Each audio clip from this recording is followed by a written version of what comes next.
Ravi, welcome to the Democratizing SEO podcast. How are you doing today? I'm doing well. Thank you. Thank you for having me on Oh, thank you so today. much for Thank for, you, for Austin. thank you for accepting to be on. Today we're going to talk about why businesses build their knowledge graphs. And you're someone I found to be a very interesting person via LinkedIn because you're a knowledge graph engineer. I'm curious, what is the story behind how you became a knowledge graph engineer? Um, so for few years, I've been focused a little bit on healthcare data. So patient data, biomedical data, um, and in healthcare, you have data from different sources, and you often need them to kind of be linked together to kind of sort of tell a complete story of like a patient journey, or to see how the population is doing in context of like epidemiology, or something like that.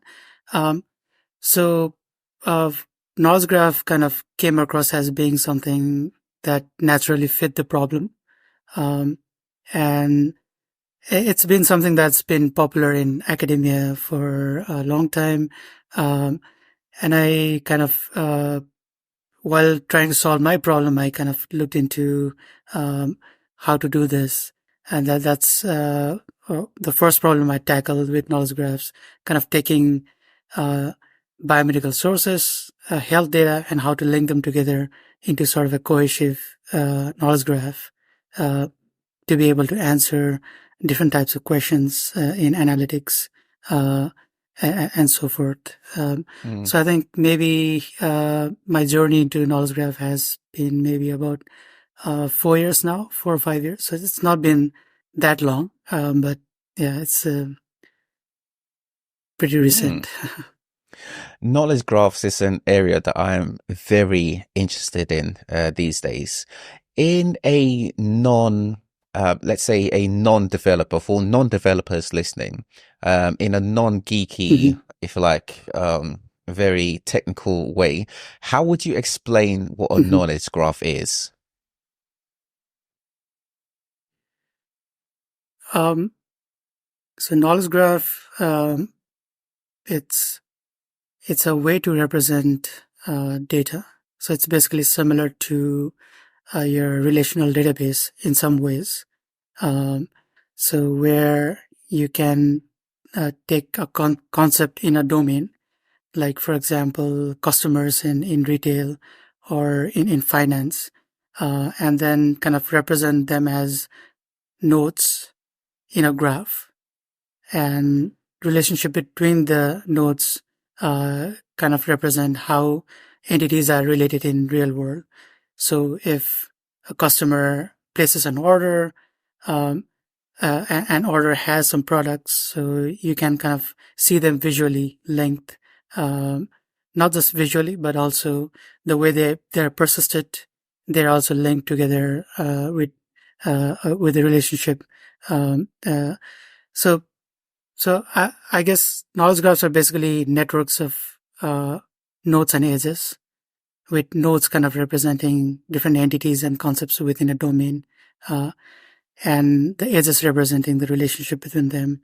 Uh, so I think that maybe at the very high level summarizes how knowledge graph represents a Mm. particular domain. At the start there, you mentioned that it's something that's been around within the academic world for quite some time now. And we're now seeing a number of Right. businesses utilize knowledge graphs. Why is using Mhm. one, or having one, if that's the right phrase to use, why is having one important for businesses? Um, So one main use case of a knowledge graph is being able to sort of link across silos. So if you take like a big enterprise which produces a lot of data, it has a lot of systems, a lot of which means there's a lot of silos. Um, and knowledge graphs are particularly good at sort of taking similar concepts across silos, linking them together, and sort of forming a cohesive story across all your data in the enterprise. And being able to link across silos kind of helps you with kind of, answering a lot more type of questions. There's more value when you can link one source of data with another source of data, right? You immediately generate more value. So I think that's like the first use case, the main use case of a knowledge graph in a enterprise setting. And side effects of that is like, once you have data that is kind of organized in that way, downstream you can do a lot of things like, like very effective recommendations. Like even, for example, the most familiar knowledge graph is probably Facebook, like, how friends are linked with one another, and also the Google knowledge graph is probably very familiar with a lot of people. So basically, if you search for a movie, for example, on Google, if it knows as it's a movie entity in its knowledge graph, it can enrich its result by kind of pulling in other details of the movie, right? So basically, knowledge graph have that effect of kind of enriching your search queries results, and also your predictive models downstream, like if you're doing some recommendations for products.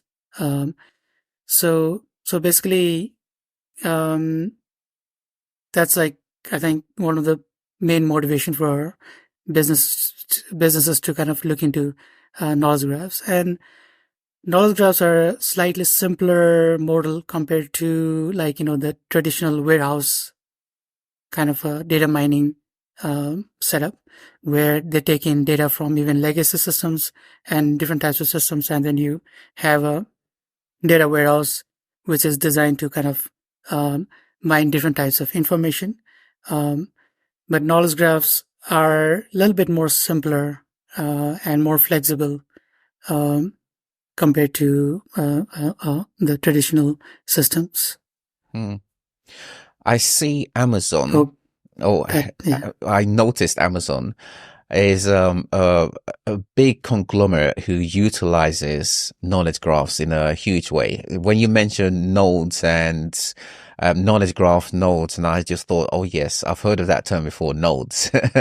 It's something that I know that Amazon utilizes, and I think they started to use it very early within their online journey.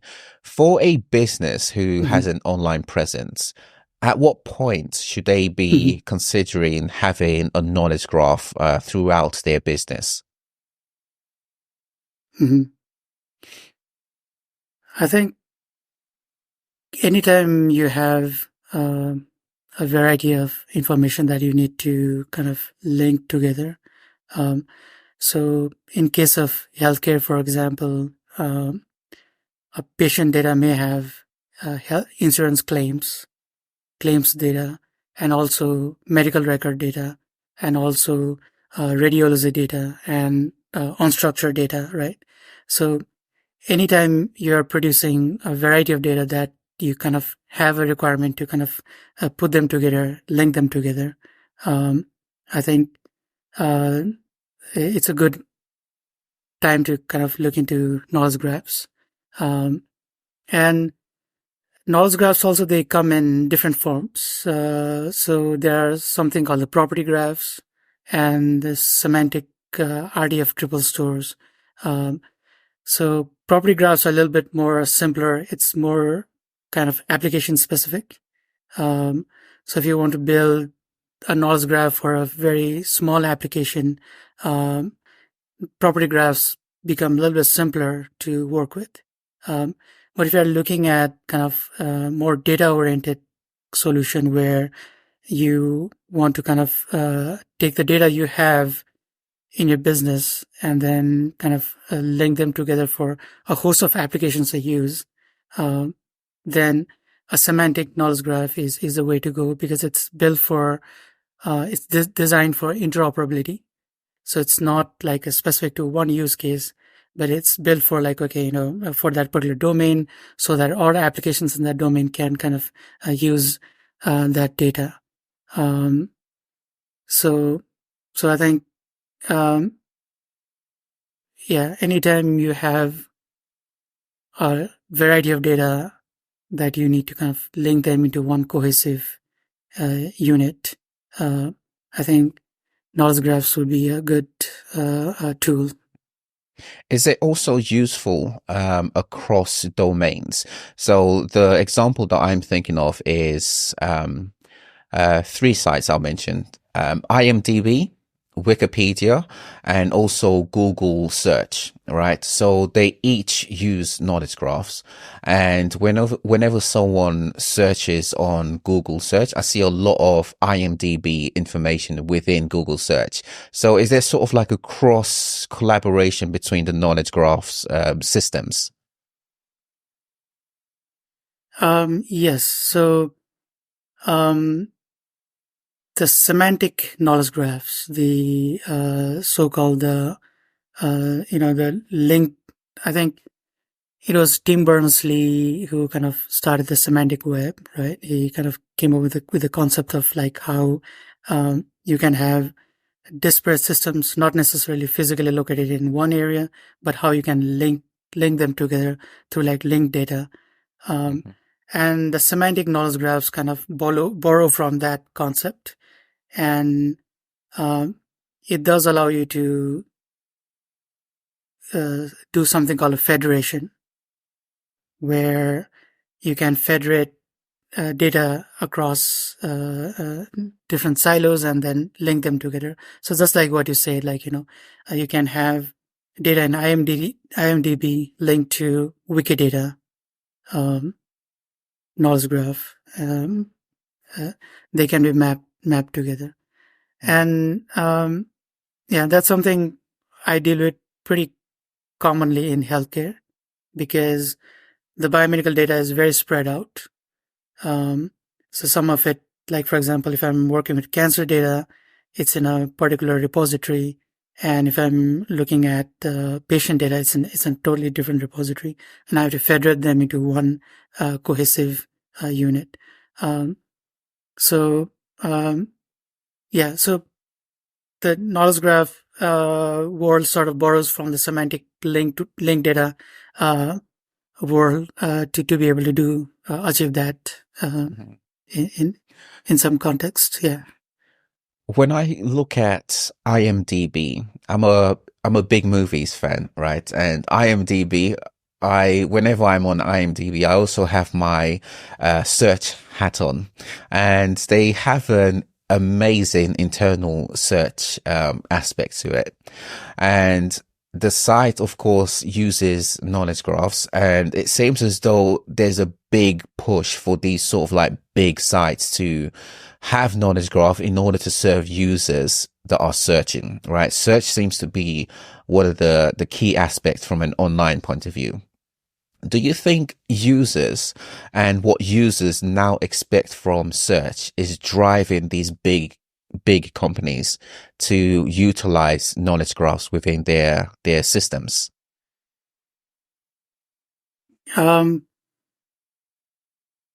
Definitely. I think there's I guess two aspects to that. Like one is like it can improve the search results itself.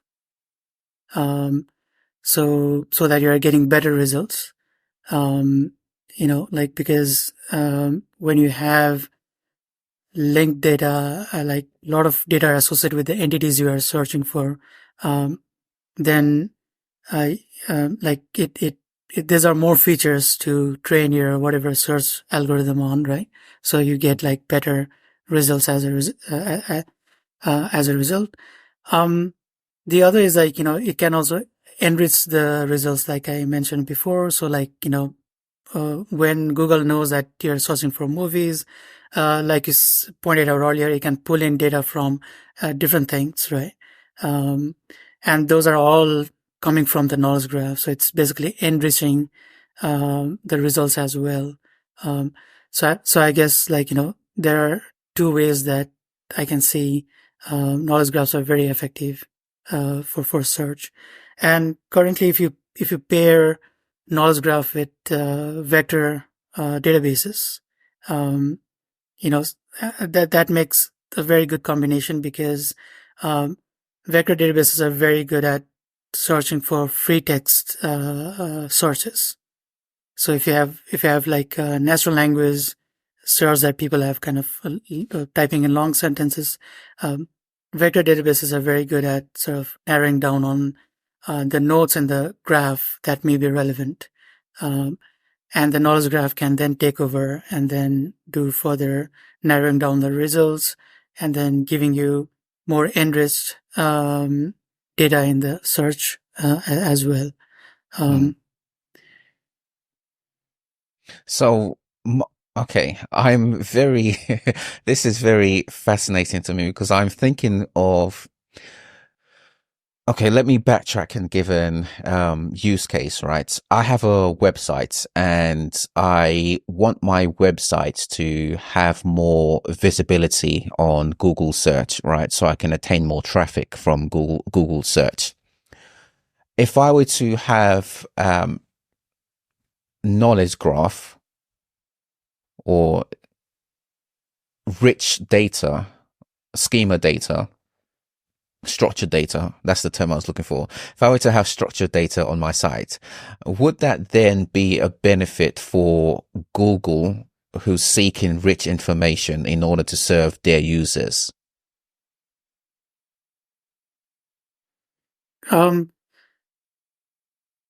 So I think if you definitely use the meta information on your pages, right? I think Google definitely tries to identify whether it's within certain categories that it is interested in. Like for example, if we think of movies again, right? So if you're making sure your movie page has all the meta information about the movies, I think the Google crawler can kind of pick those out. But beyond that, I'm not 100% sure, like having other details in the page is being picked up. But I'm speaking with very limited knowledge about how Google does indexing at this point. Sure.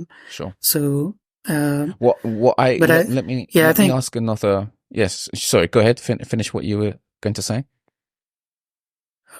I was just going to add, like,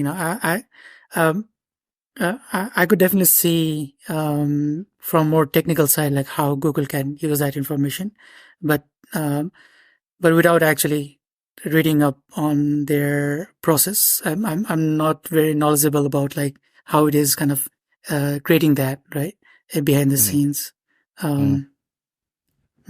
What I was wondering is whether a knowledge graph solution is something that's needed by every website, every business these days, or is it more for a nice to have, or is it something else?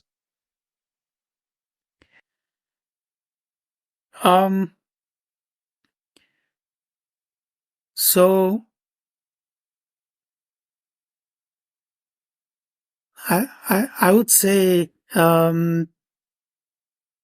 that being a knowledge graph engineer, I could definitely see advantage of, like, if everybody had their data kind of structured as a graph, that would be immensely, I think that was the dream for the semantic web as well, the linked data as well, so that every business is sort of publish their data and make it accessible, so that, you can federate this data and then make it available. Ideally, that would be good. So because currently the web is kind of structured, the web is kind of unstructured. Like, people publish free text, right? And then the Google is indexing free text and then trying to figure out how to kind of, rank your page. in the like ocean of this data. But imagine if your data is structured, right? That makes things a lot easier. Like, it becomes very clear, like you're looking for a movie or a product or something, right? And you don't have to index all this unstructured data to be able to kind of find the right thing, right? Mm-hmm. And also, SEO is like, if you really think about it, it's sort of like a very weird process in that you're trying to rank yourself high in relevance to all the pages that talk about the same thing all over the world, right? And yes, Google does kind of contextualize with different, like based on location and all those things. But I think if you have a structured data, that becomes very easy. So Mm-hmm. so I can definitely see how that makes things a lot better and a lot easier also. But for that, like everybody would need to understand how to publish their data in that format. Because like for humans, I guess it's much easier to communicate in the unstructured data, right? Like more in natural language. Um, Yeah. Mm-hmm. and unfortunately, it's not computable. Like it's not the way that the machines, look at data. So, Mm. uh, If a business wanted to know more about knowledge graph solutions, where should they begin?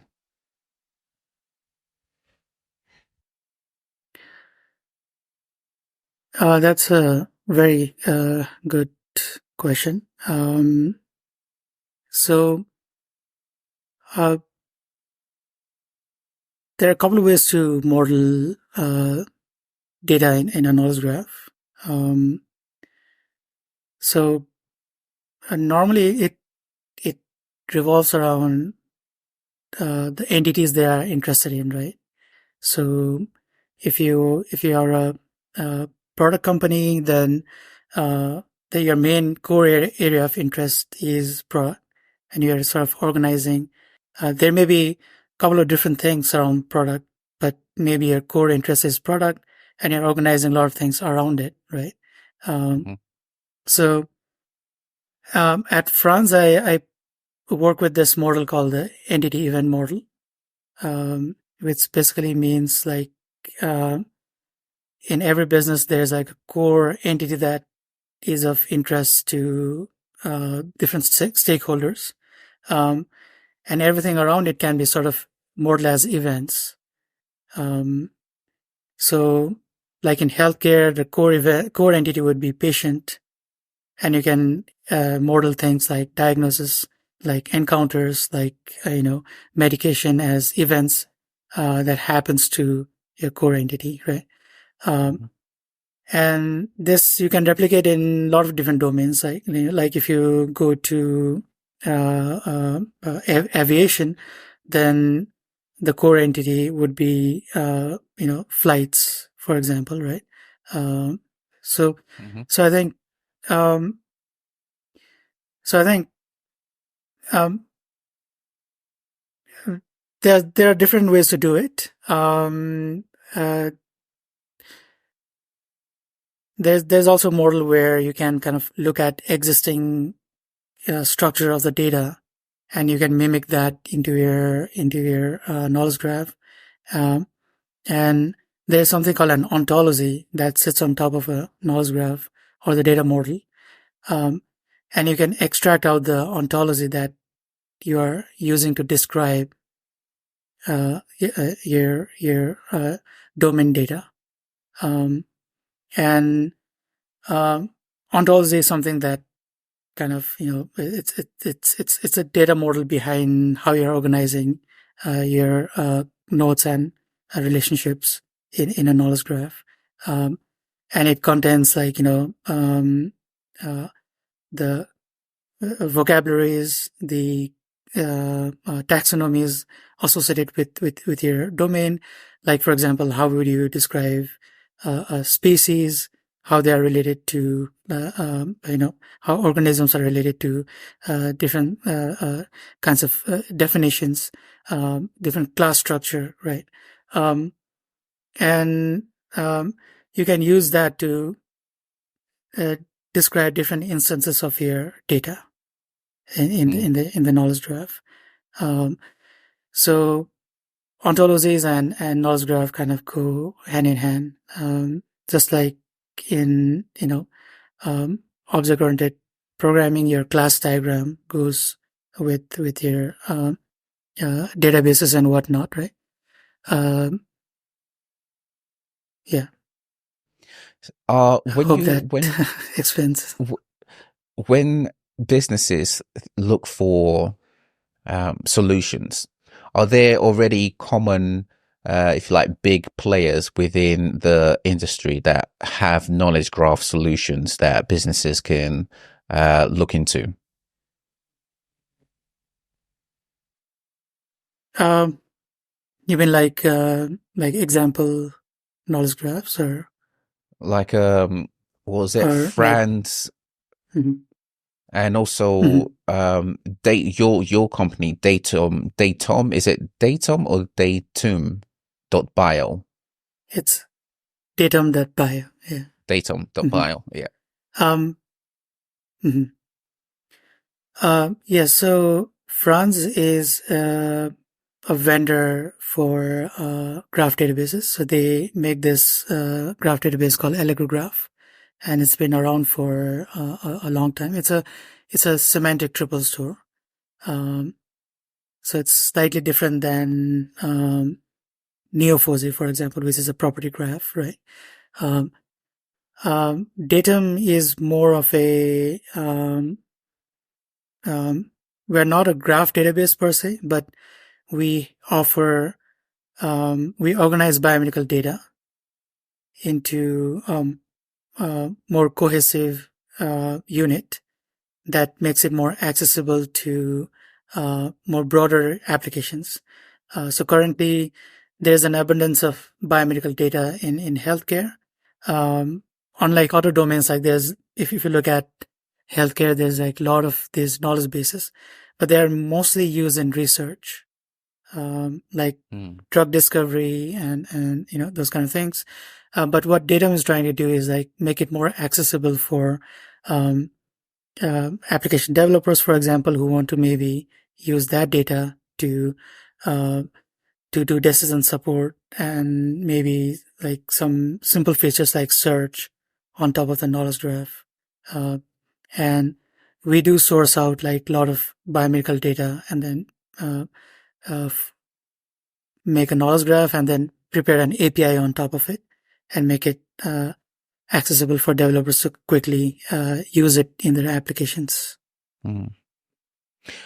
Looking into the future of knowledge graphs, if you were to project, right, what it's going to look like, what the online world is going to look like, and your time frame, I'll leave it to you to decide what time frame you consider.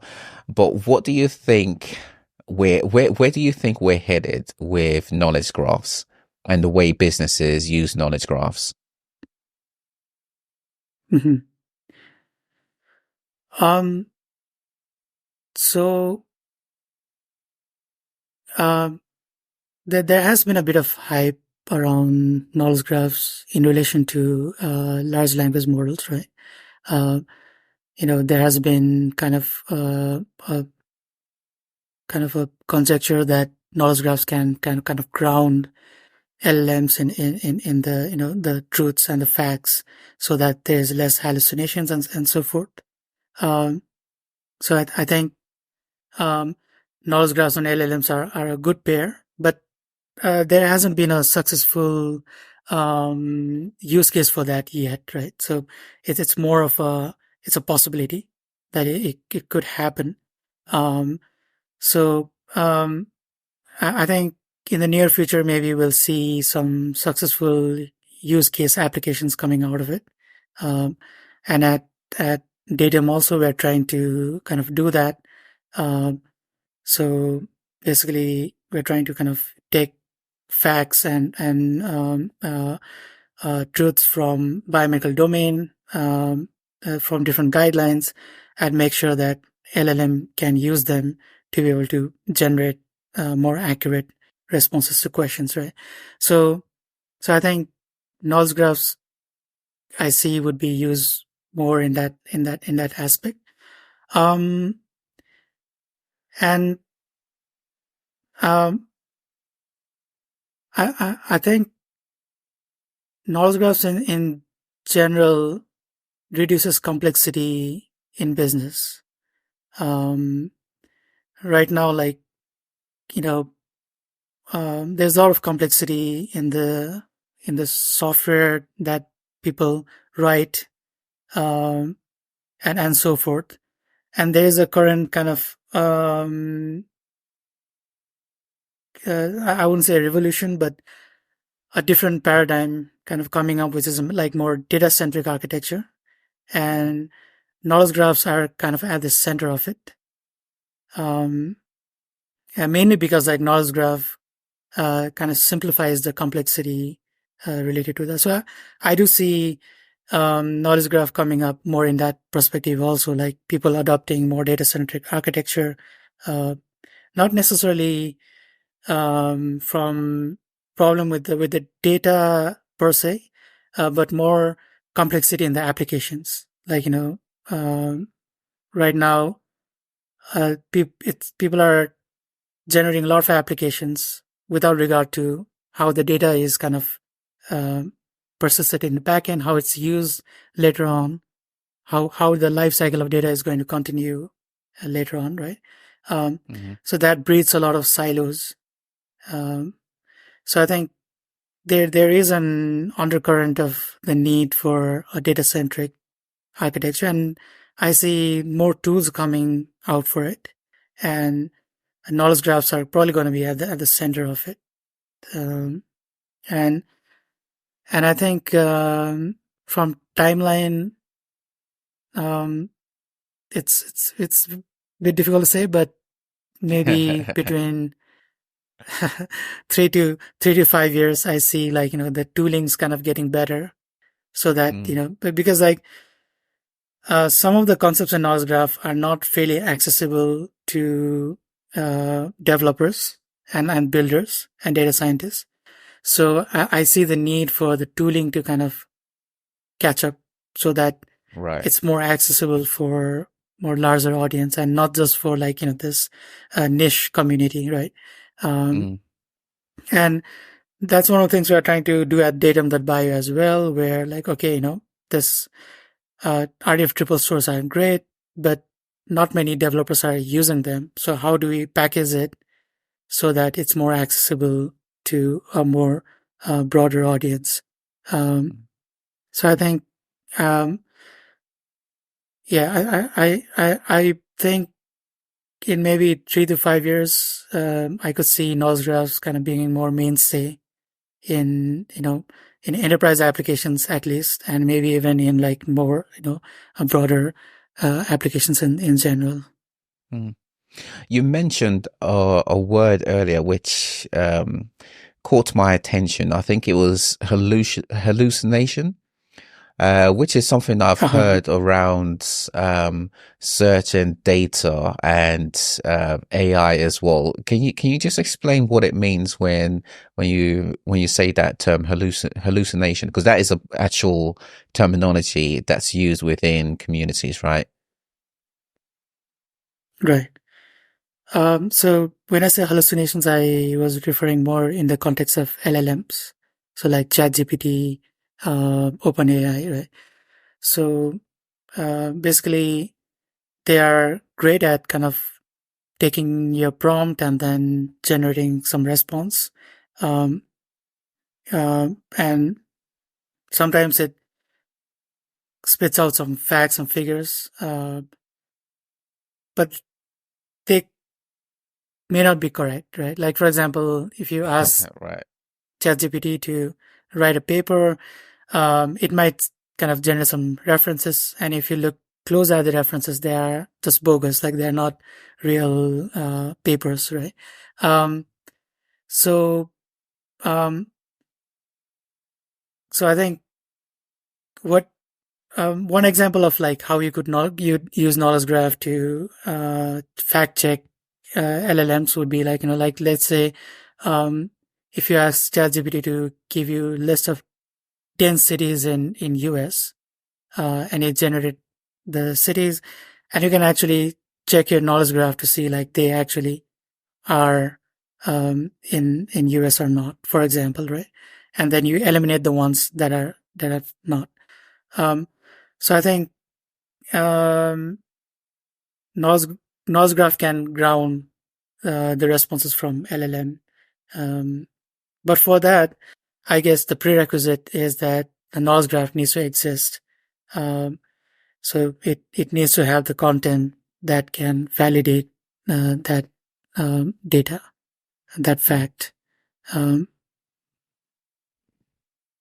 When you think of these big brands, right, that use some sort of knowledge graph solution, Google, Facebook, YouTube, IMDb, Wikipedia, all of these big conglomerates, they all have a search functionality, right? And Google, of course, is still considered, well, not considered, they are the most dominant search platform. But there are other platforms that have a search capability to it. IMDb, the ones I just mentioned, right? Including also ChatGPT and TikTok and all of these platforms. When you think of it from a purely search point of view, right? Who would you say services users the best, just from a search point of view?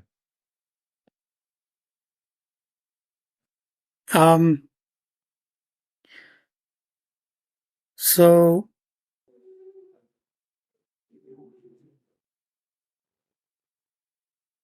And if I were to qualify that in terms of the best, it will be the best as in when a user searches for something, they find the information they want and are very satisfied with the results. Well, off the top of my head, I think Google is definitely the best, right? I mean, like I often stray away from Google. I use like maybe some other source engines, but sometimes I realize, Google is giving the best results and I go back to it again. So I think I see Google still at the top, but I think maybe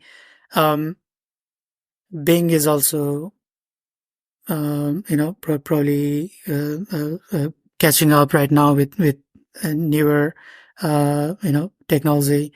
They have integrated kind of more natural language chat kind of an interface, and right now I guess people are also considering using ChatGPT to get the answer, right? I guess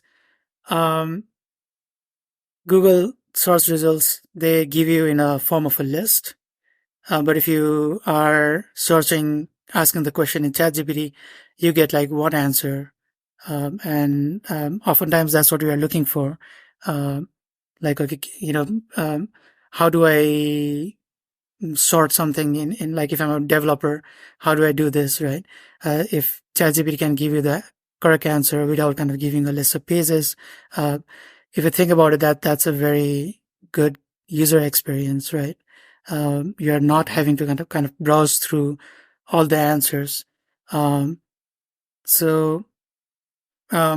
for that, you need to kind of train a model that takes in all this data from all over the world and then makes this very sophisticated AI model to be able to do that. And I guess it only has information at the point where it stopped training, right? It doesn't have the newer data. So I guess it's good that there are different options. So sometimes I do prefer a list. Sometimes I do one answer.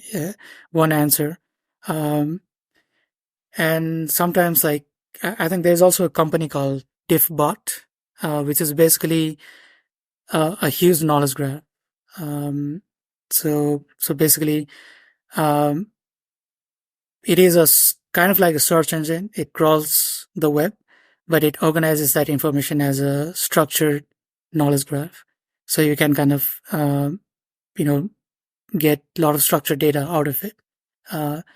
So that's another way to kind of get your search results.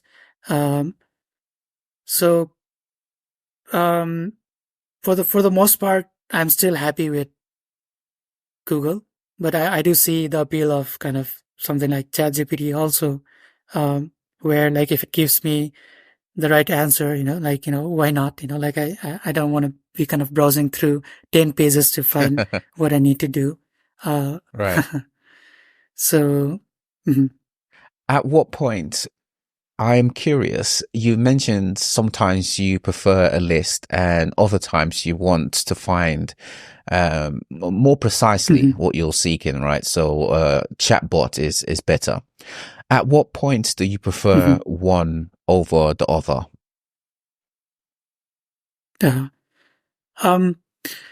So personally, like, so sometimes, like, I'm coding and then I need to find something, right? Or like I run into an error.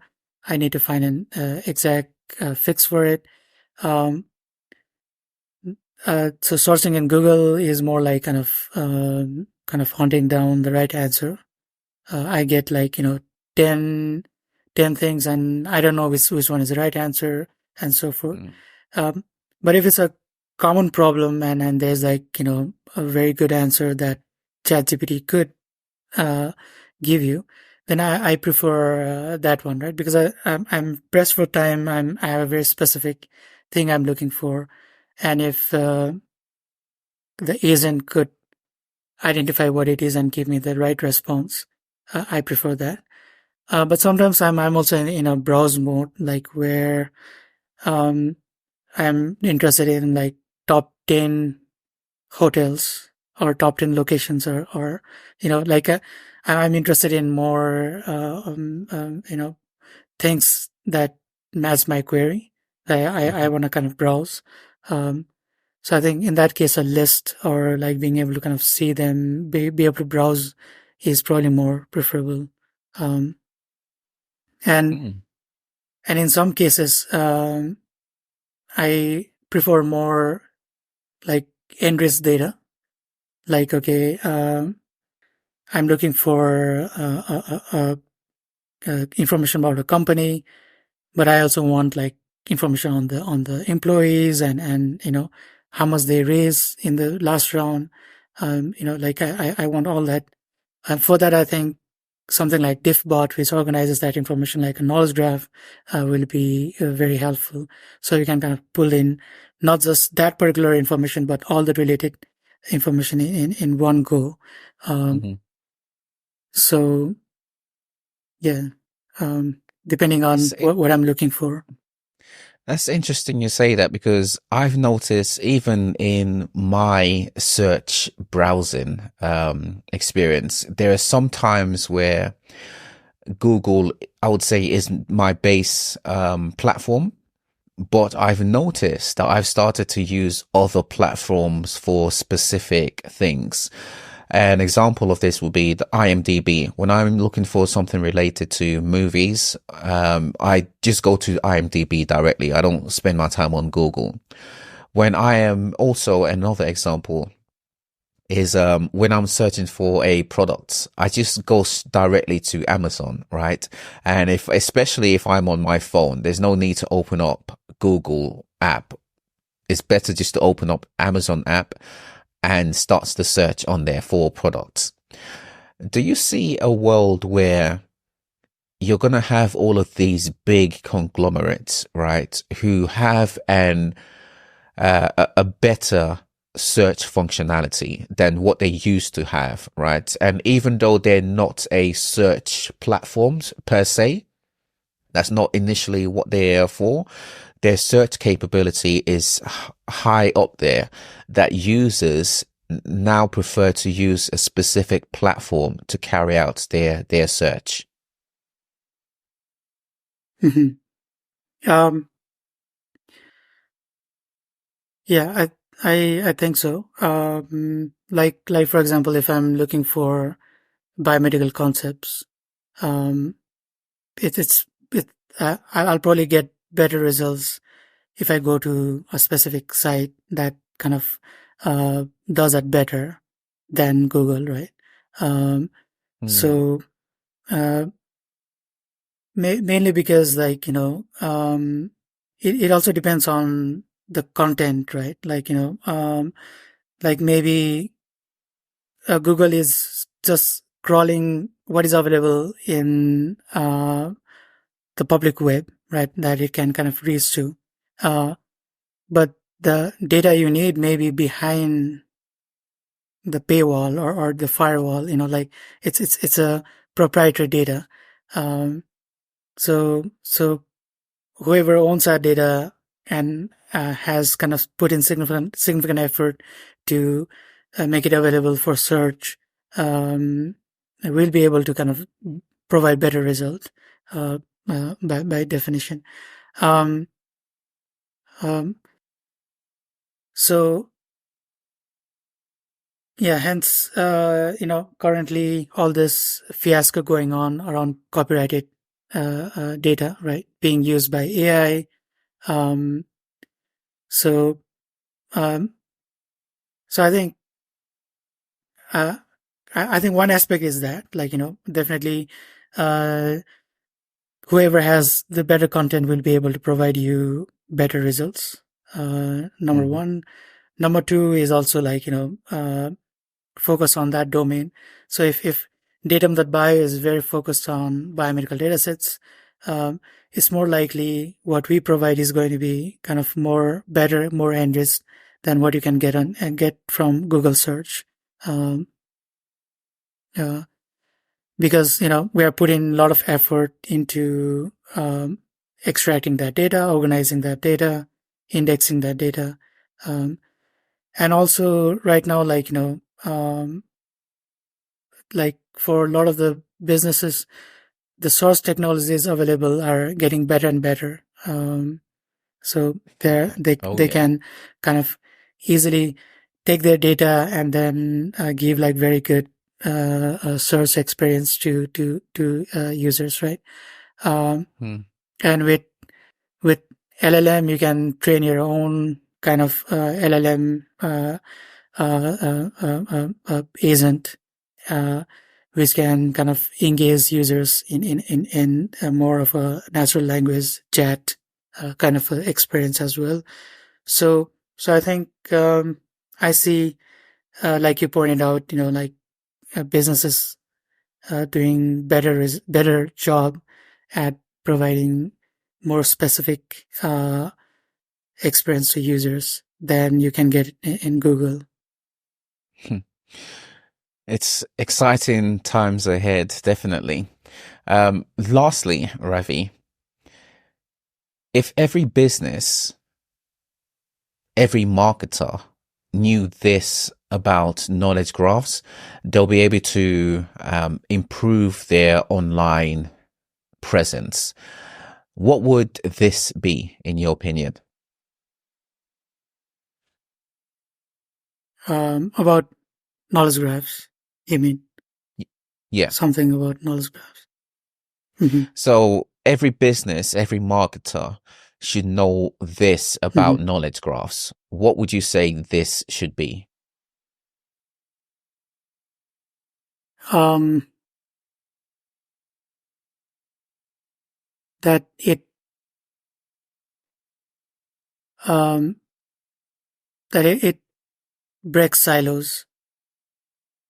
I think that's probably a big thing they should probably know about knowledge graphs.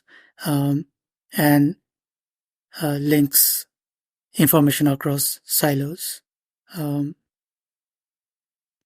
Break silos and and links and it's information across silos. uh, and it's probably the only database that can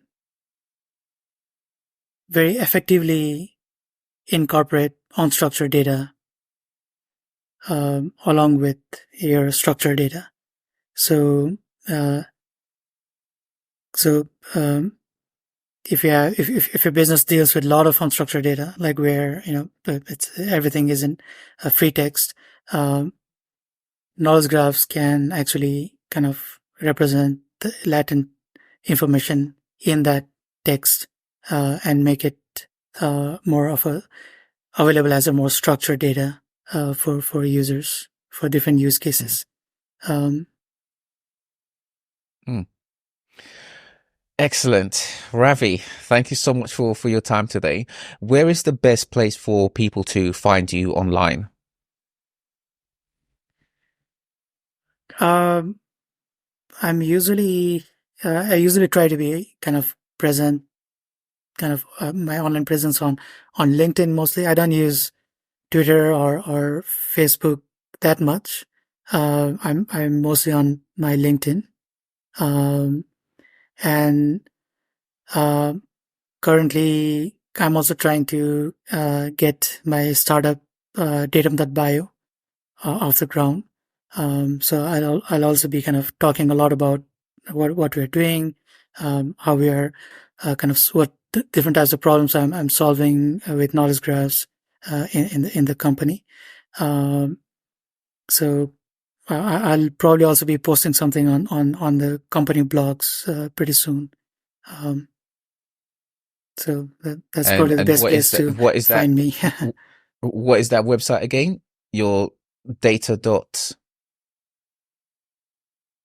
Datum.bio. DATUM.bio. Correct. Mm-hmm. Awesome. I'll have those links in the description so people can get in touch with you. Ravi, thank you so much So for sounds your good. time. Have a brilliant day. I'm Thank you, sure I'll be Austin. seeing you more online. Thank you, Austin, for having me on today. Had a very great discussion. So thank you. Pleasure. Bye now.